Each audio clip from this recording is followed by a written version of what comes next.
في ختام يومنا الجميل النهارده، واللي بصراحه كان يوم ساخن جدا، زود من سخونته واللي عدت كمان درجه الحراره سخونه المنافسه اللي كانت ما بين اللاعبين. النهارده شفنا تعبيرات كتير قوي.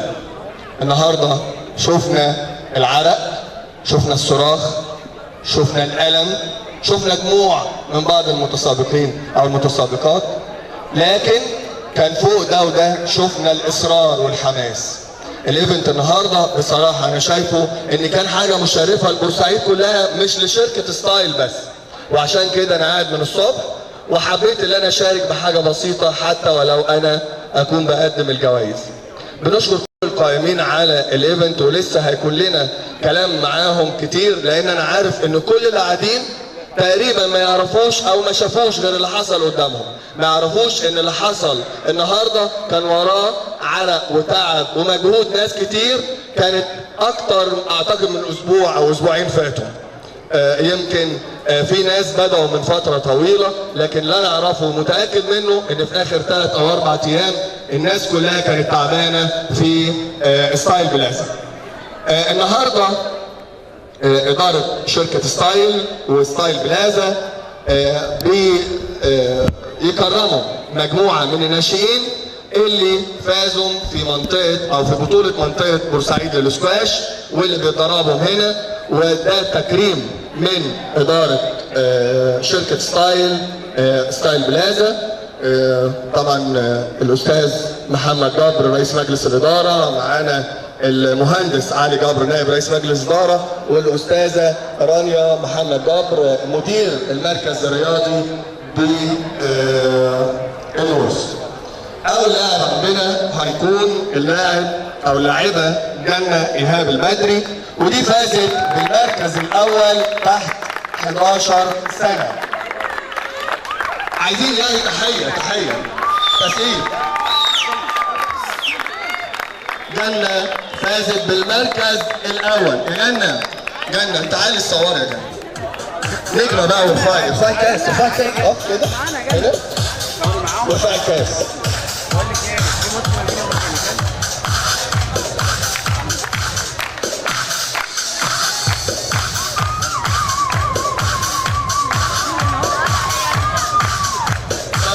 على جميع اللاعبين اللي اشتركوا في مهرجان ستايل فيت ان النتيجه بتتحضر او بتجهز. احنا بنكرم لاعبي الاسكواش لغايه ما تبان النتيجه. معانا اللاعب زين محمد تميم، المركز الثاني تحت 11 سنه. سنه كبيره لزين.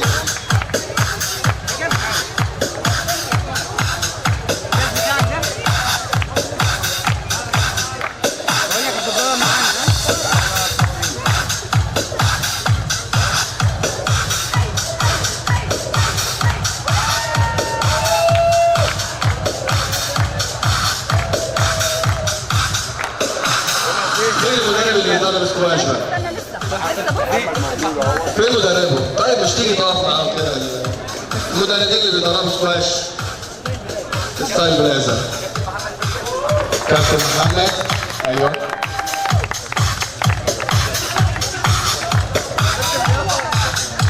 برضه السكواش لياقه ليهم برضه نفس اللعيبه. اوكي اسمك ايه بقى؟ ندى، كابتن ندى مدربة اللياقه البدنيه للاعيبه السكواش، عايزه تنضم؟ ايه؟ بنعرف كل حاجه وكالة ماركتنج كمان هنعرف النهارده ان شاء الله. طيب معانا كمان اللاعب يوسف اشرف، وده حصل على المركز الثاني تحت 13 سنه. يوسف تحيه كبيره.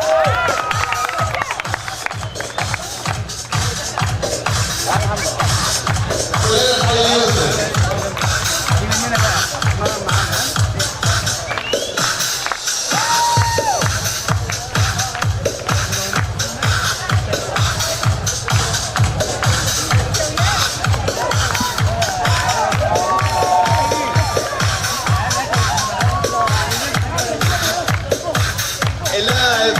عبد الرحمن رشوان، المركز الثالث تحت 13 سنة. كل حي عبد الرحمن.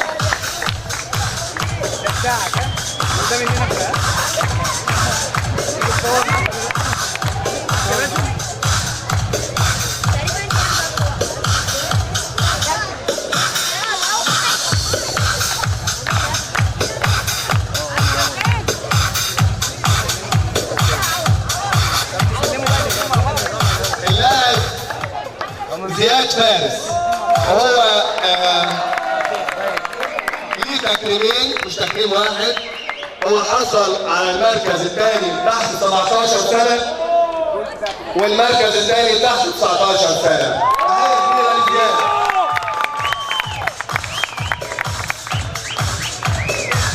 مع ان كنت بتصور ان اللي ياخد المركز الثاني تحت 19 المفروض يكون جاب المركز الاول تحت 17. صح كده؟ ايه بقى؟ ايه الصعوبة اللي قابلته في تحت 17؟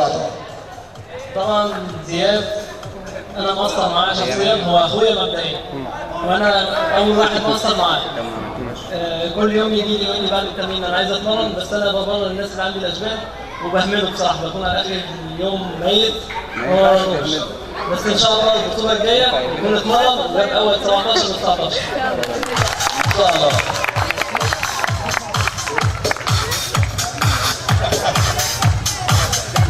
على الكابتن عمر محمد خطاب المركز الرابع تحت 13 سنة.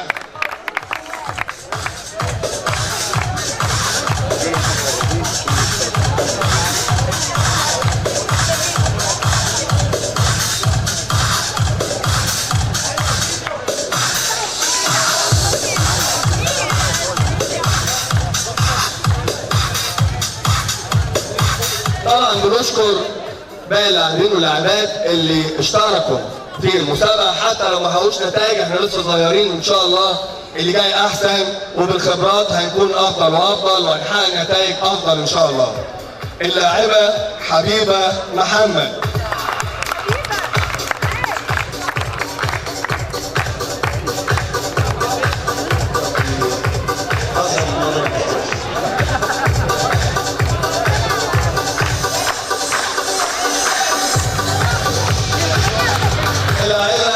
مريم محمد علي.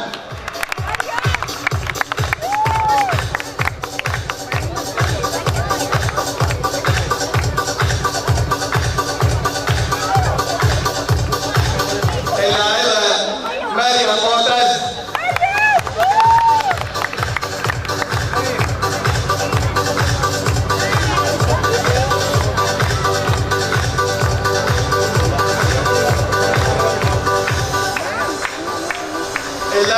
اللاعبة هنا محمد خطاب.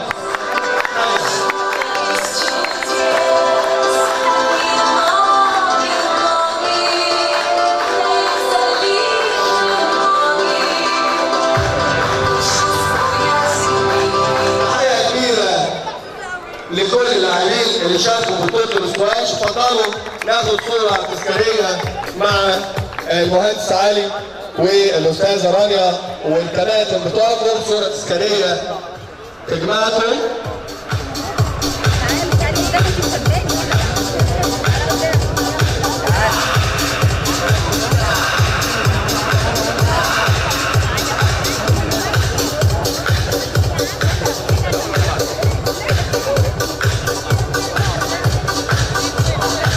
تحيه خاصه للكابتن اشرف مبروك اداري ستايل بلازا.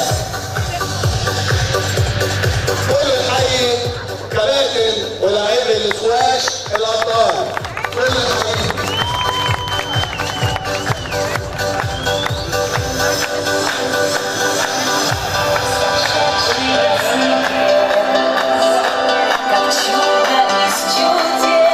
حاجه جميله جدا جدا صراحه. انا مبسوط شخصيا من وجودي النهارده في المكان ده، خاصه بعد الموقف اللي احنا فيه.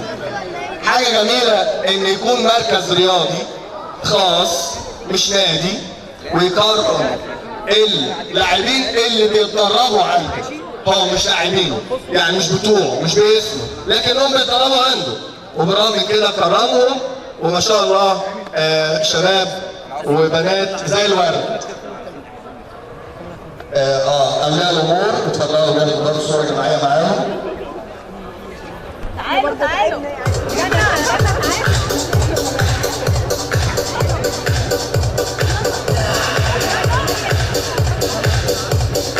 واحنا بناخد صوره تذكاريه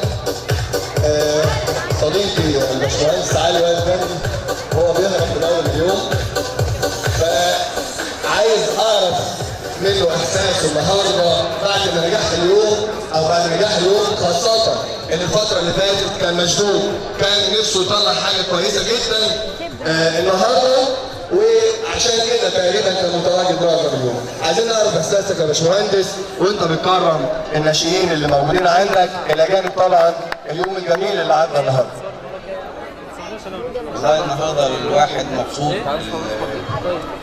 الشباب الناشئين الصغيرين بتوعنا اللي ان شاء الله نتمنى ان احنا نشوفهم في مراكز عاليه كده في السكواش، وهم لينا وعد دلوقتي ان هم ان شاء الله هيبقوا احسن باذن الله. طبعا دي لعبتك وانت بتلعب سكواش. خلاص بقى. طيب بعيد عن السكواش، اليوم النهارده ايه رايك في اليوم النهارده بعد التحضير ليه؟ انا عارف ان انتم بتحضروه من زمان وفي مجموعه من الكباتن كانوا قايمين عليه، هنتكلم معاهم، لكن عايز اعرف ايه تقييمك لليوم النهارده؟ نجح بكام بنسبه كام في المية؟ انا شايفك مبسوط طبعا، بس عايزك تقول للناس. النهارده استاذ مصطفى انا مش فرحي باليوم مش لنجاحه بس، بالمشاركه اللي انا شفتها النهارده من الشباب اللي كانت موجوده، من جيمات بورسعيد اللي كانت مشرفينا النهارده، وكنا بنعتبر ان اليوم دوت يومهم كلهم يعني. بصراحه كابتن سامح وكابتن بن في الجيمات اللي موجوده، الناس بتاعتنا بتاعت السايد جيم اللي كانت موجوده وتعبت، مدام هانيا جبر، انا يمكن ما شاركتش في حاجه النهارده بس الناس بتاعتنا كلها تعبت، وكان نفسنا ان احنا نعمل حاجه كويسه. احنا مش مستهدفين ربح من اليوم بتاع النهارده، احنا كل الموضوع ان احنا نعمل حاجه كويسه ونبقى متشرفين بالناس ديت، وانا مبسوط بس بالتجمع بتاع الناس النهارده بصراحه، دي اهم حاجه. تمام. طيب احنا هنتكلم طبعا مع مدام رانيا دلوقتي هتشرفنا، لكن سؤال تاني، هل هننتظر ايفنتات قريبه بالشكل ده وافضل؟ والله هم الشباب اللي يقولوا لنا لو عاوزين نظبط ان شاء الله باذن الله، احنا بنتمنى ان احنا نستمر في حاجه زي دي، بس بوجودهم طبعا ان شاء الله ممكن، بس لو هم عاوزين انا ما اعرفش. لا ان شاء الله هيكونوا عايزين. شكرا يا باشمهندس. مدام رانيا تشرفينا، وهي مديره المركز، واللي الباشمهندس بيقول ان تقريبا معظم الشغل كان عندي. مساء الخير الاول. لا هو هي مكسوفه جدا وعايزه حد يشجعها بس كده، تسيبها كده وتشجيع الكابتن رانيا. عايزك تقول لنا التعب اللي كان ورا اليوم بتاع النهارده. احنا عارفين ان اليوم مش النهارده وبس، هو كان ليه تجهيزات قبل كده، التعب اللي ورا اليوم كان عامل ازاي؟ هو الاول بس عايزه اوضح حاجه، لو مش الباشمهندس علي ودعمه اصلا ما كانش اليوم ده طلع كده، ولو مش دعم مستر محمد برضه ما كانش اليوم طلع كده. هو اليوم مش انا بس، اليوم احنا كلنا مع بعض، احنا يعني مش الجيمين، ستايل بلازا كلها مع بعض كده طلع اليوم دوت جميل، ويا رب دايما من كل حاجه حلوه لاحلى ان شاء الله. هو كان في تعب، مش انا لوحدي، الناس كلها تعبت، من المدربين للصيانه لعمال النظافه لكل الناس اللي موجوده تعبت. مش عايزه انسى حد ومش عايزه يعني ازعل حد بان انسى اتكلم عنه، كل الناس تعبت. اليوم ده مش انا، اليوم ده احنا كلنا مع بعض. اكيد مدام رانيا، وهم مقدرين كده، يعني هو واضح على تشجيعهم ليك ان هم مقدرين كده. خلصانه طول اليوم احنا بنتفرج وخلصانين، يعني خلصانين. لكن برضه احنا بنذكر كل الناس معانا ان النتيجه بتتحضر بتتجهز، فعشان كده انتظروا معانا، احنا لسه بنتابع. طيب حضرتك بتقول الصيانه مش بس جيم، وانا عارف ان الصيانه شاركوا معاكم في بعض الحاجات، في حاجه جميله جدا حاصله قدام مننا، لكن هل لو قلت لك ان في حاجات ايفنتات هتتعمل زي كده قريب هتقولي لي نفس اللي الباشمهندس قال لو الشباب عايز كده؟ هو اللي انا اكيده منه ان الشباب عايزين ده. انا اكيده ان هم عايزين ده، عايزين دايما نبقى من احسن لاحسن ان شاء الله. فان شاء الله ان شاء الله هيبقى في ايفنتات تانية وتبقى اقوى من ده كمان ان شاء الله. اكيد. شكرا استاذه رانيا. طبعا هو ده الاكيد ان الايفنت لما بيتكرر بيكون اقوى. احنا النهارده شفنا ناس تعبانه، في ناس ما كانتش على قادره، خلاص خلصت. طيب بس قبل ما نقول النتائج معلش، في المشرف على الايفنت النهارده كابتن هاني، عشان بس يقول لنا فكره بسيطه عن الايفنت، خاصه ان شاء الله يتكرر. انا عارف ان الباشمهندس علي رمى الكوره في ملعب الشباب وقال لو عايزين، وانا عارف ان الشباب عايزين. الشباب متعطش للمنافسه، خاصه لما تكون منافسه بالشكل الجميل ده. كابتن هاني اللي انا اعرفه ان هو تقريبا كان مشرف على الايفنت وهو اللي صاحب الفكره، فعايزين بسرعه كده قبل ما نعلن الجوائز عايزين نقول الايفنت ده فكرته جت ازاي. طبعا احنا عارفين الايفنت اللي فات، بس فكرته جت ازاي، العدد اللي زادت، عدد المشاركين، ازاي قدرنا ننظم. بسم الله الرحمن الرحيم. انا في البدايه بس عايز اشكر الحاج محمد جبر، هو اللي دعمنا من البدايه. باشمهندس علي جبر، مدام رانيا، كابتن علي عبود، كباتن من جيم الولاد وجيم البنات اللي لولاهم ما كانش الايفنت ده النهارده اتعمل. الايفنت مش مجهود مدرب ولا مجهود اداره بس، ده فريق كامل، وقبل ما يكون فريق فهي عيله. باشمهندس علي ومدام رانيا من البدايه محسسنا ان احنا شغالين في مكاننا، حابين المكان، عايزين نعمل احسن حاجه. وعلشان كل الناس دي اتجمعت في الايفنت ده، فوصل لحضرتك ووصل للناس اللي شرفتنا النهارده بالشكل الجميل ده. فكره الايفنت ما اعتقدش ان هي متقلده، احنا اخدين الفكره من كروسفيت جيم، بطوله عالم في رياضه الكروسفيت بتتلعب بالشكل اللي احنا بنلعبه ده. احنا ماشيين على السيستم العالمي، مش بنقلد حد، او احنا بنعمل بطوله تحت شروط دوليه. ان شاء الله زي ما باشمهندس علي وعدنا، بس هو رمى الكوره فعلا في ملعبنا. ان شاء الله في السنه هيكون في مش اقل من 4 ايفنتات. الايفنتات دي هتبقى تصاعديه ان شاء الله. الناس في كل مره هتزيد ان شاء الله. الناس هتبقى عندنا من مصر كلها. اعتقد ان الايفنت ده نجح بنسبه تعدي 90%. وان شاء الله الايفنت اللي بعده اكتر من 100%. وانا احب اشكر كل المدربين مره ثانيه، لان لولاهم ما كانش زماننا وقفنا النهارده. الف شكر. تمام. الحقيقة كابتن هاني، الحقيقة كل المدربين اللي شاركوا النهارده وكل المتصدرين اللي شاركوا النهارده. دلوقتي رسالة شكر للأستاذة شدوى.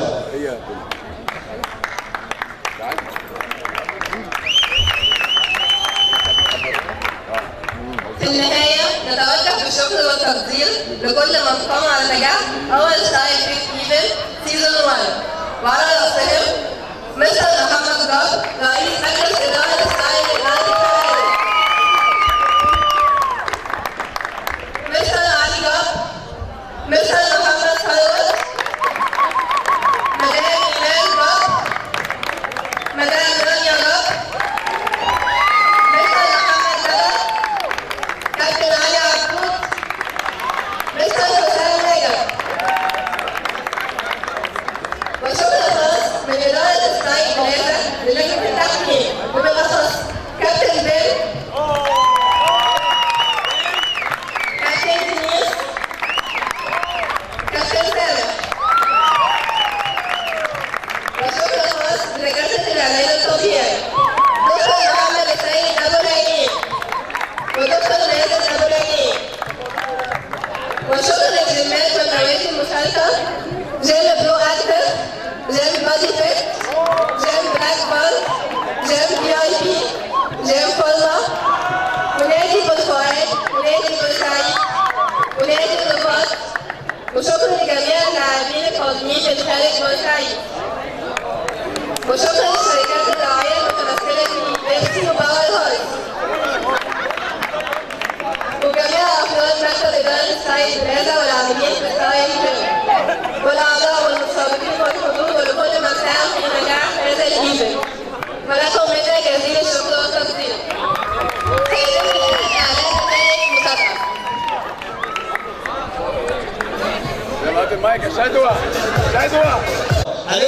الاطفال تحت 15 سنه. فاز بالمركز الثالث تحت 15 سنه اللاعب ابراهيم محمد حموده.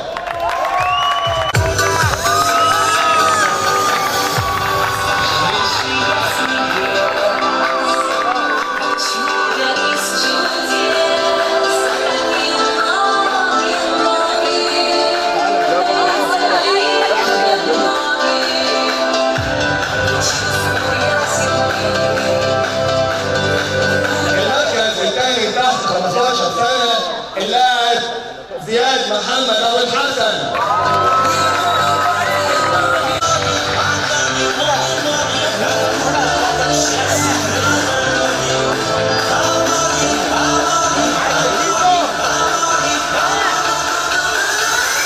اما المركز الاول تحت 15 سنه احمد ماهر.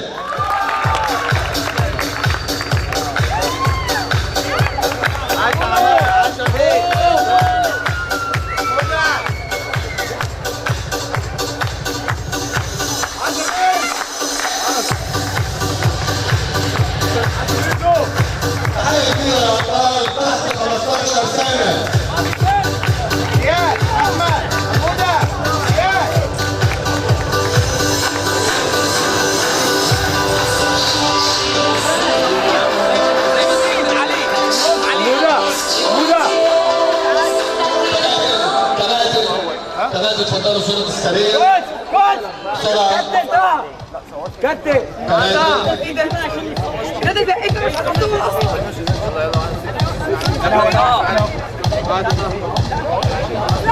تحية لكباتن تحت 15 سنة. إن شاء الله كابتن أحمد ماهر لعب مرتين. ايش احمد خير؟ احمد خير قول له احمد خير عليكم عادي. ماشي كابتن أحمد خير لعب مرتين. المركز الأول تحت 15 سنة. الحاجة الوحيدة اللي بيننا في حياتي نزل الوسط.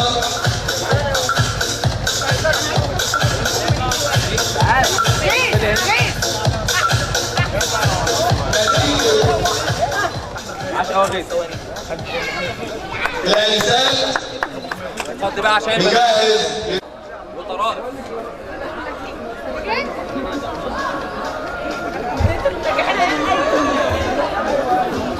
قم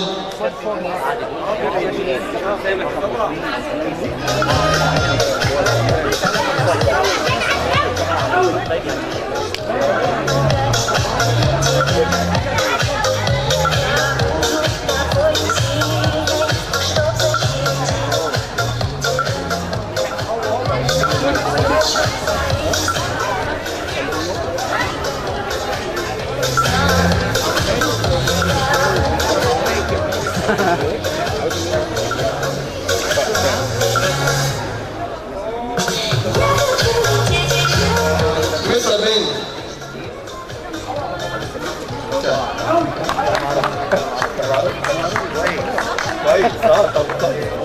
جيس هناخده تاني عشان مستر بين احد هناخده تاني المنظمين او اللي ساهموا في اليوم النهارده.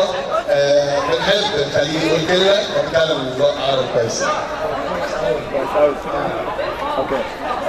مستر بين احساسك ايه النهارده؟ هل انا عارف انت شاركت في مهرجانات او في ايفنتات زي دي صح؟ هل شايف في فرق والفرق ده احسن ولا اقل من الايفنتات الثانيه؟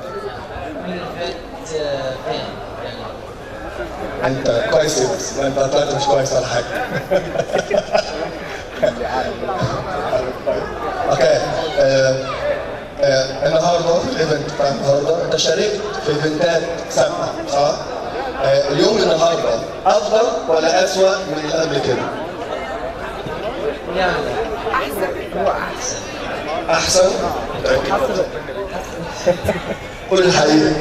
الدورة نفسي يعني في البداية لكن كويس. والأول مرة في فرصة زي أي حاجة زي كده. انت تاني مره انت كنت في اول مره صح؟ اوكي. طيب يعني هتكون بدايه قويه ان شاء الله. ان شاء الله. ان شاء الله. طيب بنشكر مستر بن على مشاركته معانا، وان شاء الله هيكون معانا بعد كده تاني. طيب كابتن سامح برضه معانا وهو احد المشاركين، وانا شايف الباشمهندس علي مصر على انه يكرمه او يخليه يقول كلمه. انا اتبسطت النهارده ان الايفنت ده اتعمل في بورسعيد، وان شاء الله يبقى بدايه قويه لكل المشاركين. دايما الرياضه هي تبقى اهم حاجه في حياتنا، يبقى في تحدي ويبقى في ناس كتير بتشارك، والمره الجايه هيبقى احسن وكل مره هيبقى احسن من اللي قبلها. ان شاء الله يعني برضه نفس الموضوع، نعتبر دي بدايه قويه في بورسعيد. طبعا هي بدايه قويه، وانا مبسوط ان حاجه زي دي حصلت في بورسعيد. ان شاء الله. تحيه كبيره لمستر بن ومستر سامح.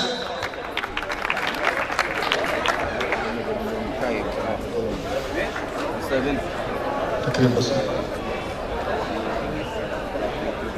بنحضر نفسنا نتيجه الانسات. ماشي طبعا. عشان تصوروا برضه معانا. مسابقه الانسات، احنا النهارده زي ما قلت مسابقة الأنسات كان فيها ألم، وكان فيها صراخ، كان فيها إصرار، كان فيها تحدي، كان فيها إصابات. شفنا أكتر من حد إصاب النهارده، لكن في نهاية المسابقة كان عندنا 3 فايزين أو 3 فايزات. الفائزة الثالثة في مسابقة الأنسات هي سارة الزغبي. كانت سارة الزغبي الفائزة بالمركز الثالث. اتفضلي.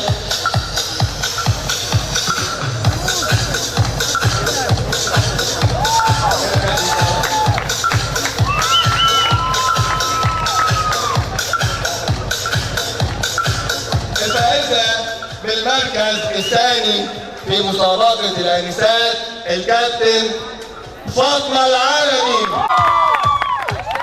كابتن فاطمة. عاش البطل.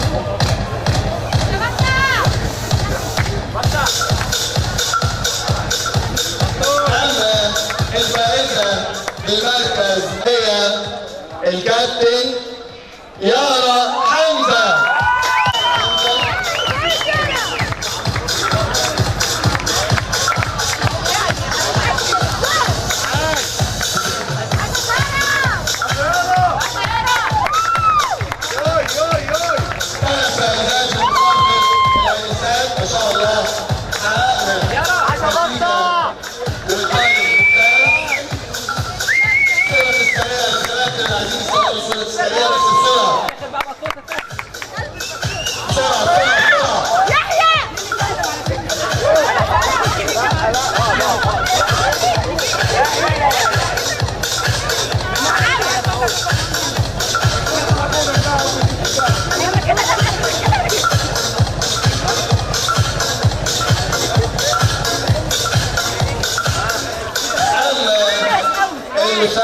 منعم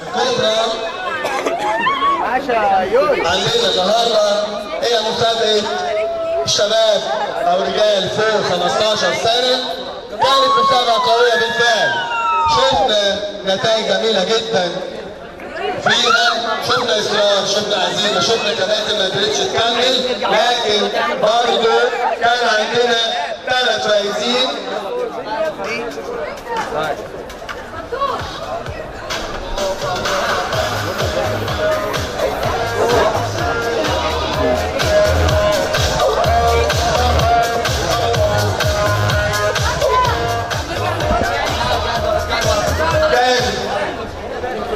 عندنا في المسابقة الكبرى أنا شايف الشباب واقفين على نار مستنيين نتيجة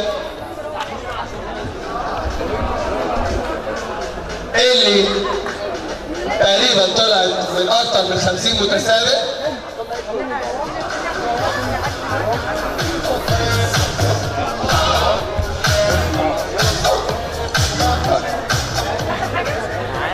فاز بالمركز الثالث رجال الكابتن عبد الله العوضي.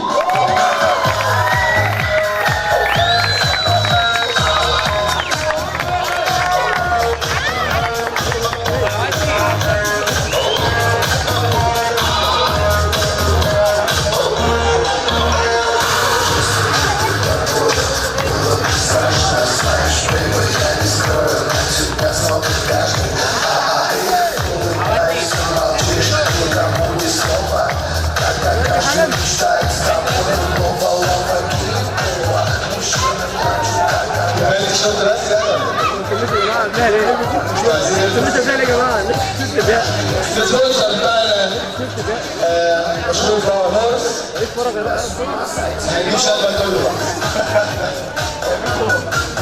وصلنا على هنا الفايز يلبس التيشيرت.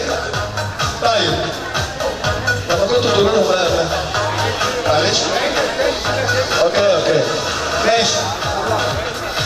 الفايز الثالث عبد الله العوادلي. البس التيشيرت خلاص. عبد الله العوادلي.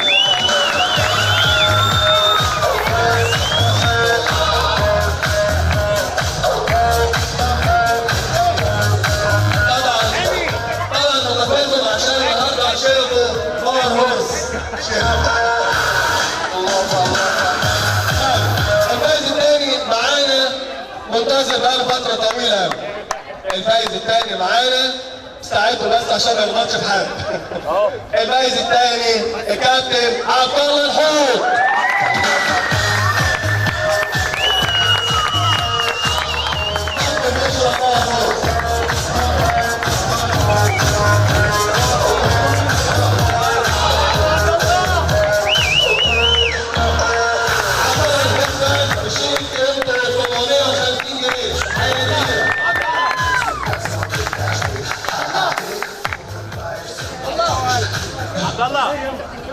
الفائز الاول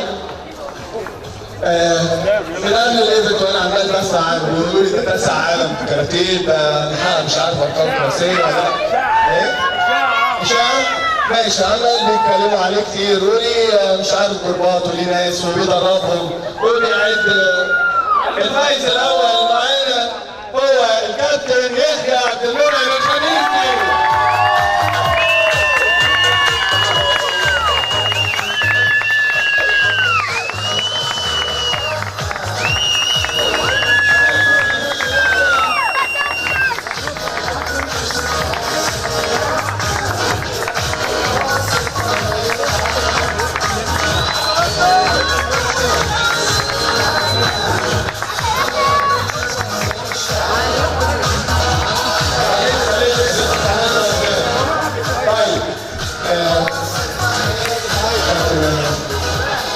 قبل ما نصور صورة تذكارية معاه هو في بما انه هو يعني كوتش او هو ليه مدربين فكنت عايز اعرف منه اصعب مرحلة في المسابقة ايه المرحلة اللي هو حس انه ممكن ما يكملش بعدها؟ كان اصعب مرحلة؟ البربي. وانت؟ تحية كبيرة للثلاثة اللي فايزين معايا. سنة الثلاث طلع.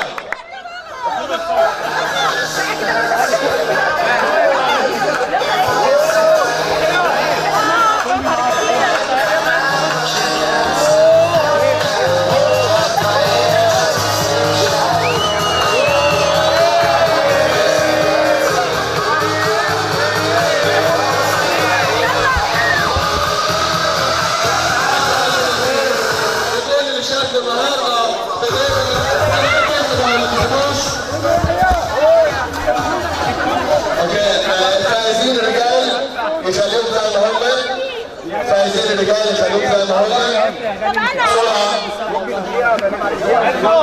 طبعا بنحيي كل شاب النهارده فايز ولا ما فازوش لان كل شارك فايز ولو حتى بالخبره النهارده ان شاء الله يكون ليه مكان او مكان على منصه التتويج في الايفنتات القادمه. النهارده كل الناس اللي شاركت فايزه صوره تذكاريه مع الراعي باور هورس مع الفايزين. بس لا عبد مين اللي ما شافش هتقول اسمه؟ انا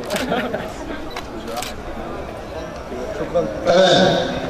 مين اللي ما شافش؟ دكتور خليك واقف. محمد كويس؟ عارفين هنا؟ عشان هو ده